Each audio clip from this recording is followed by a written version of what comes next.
ہماری فقہ کا ایک مسئلہ جو ہے تو 13 جگہوں کے بارے فی الحال اس کی ضرورت خالی مدینے میں پڑتی، اور مدینے جانے والے ہی وہ مسئلہ بھول جاتے ہیں.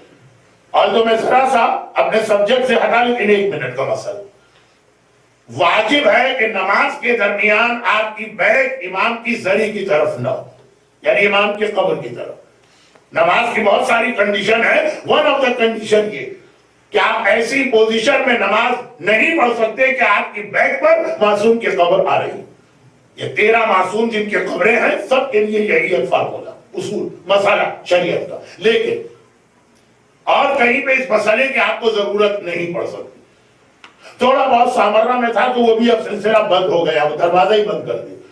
باقی ہر امام کے حرم میں آپ نماز پڑھیں گے، آپ کی بیک نہیں ہوگی. صرف روضہ رسول وہ واحد جگہ کہ جہاں پہ جو صفحے بنائی جاتی ہیں تو وہ اس طرح سے بنائی جاتی ہے کہ آپ کی بیک پر بالکل آپ کی بیک پہ قبر رسول آئے گا.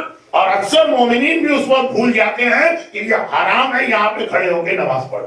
نماز پڑھ میں نے کہا کہ ضمناً بہت جلدی یہ میرے اسٹائل سے ہٹ کر کہیں مسئلہ کبھی ڈسکس ہو جائے تو میں بہت لمبی بات کر رہا ہوں، لیکن آپ حضرات کے فیسز بھی میں دیکھ رہا ہوں اور تھوڑا سا مجھے بھی ریئلائز ہے تو یہ بات تو رکھیے. لیکن برحمتك يا ارحم الراحمين وصلى الله على محمد وآله الطاهرين.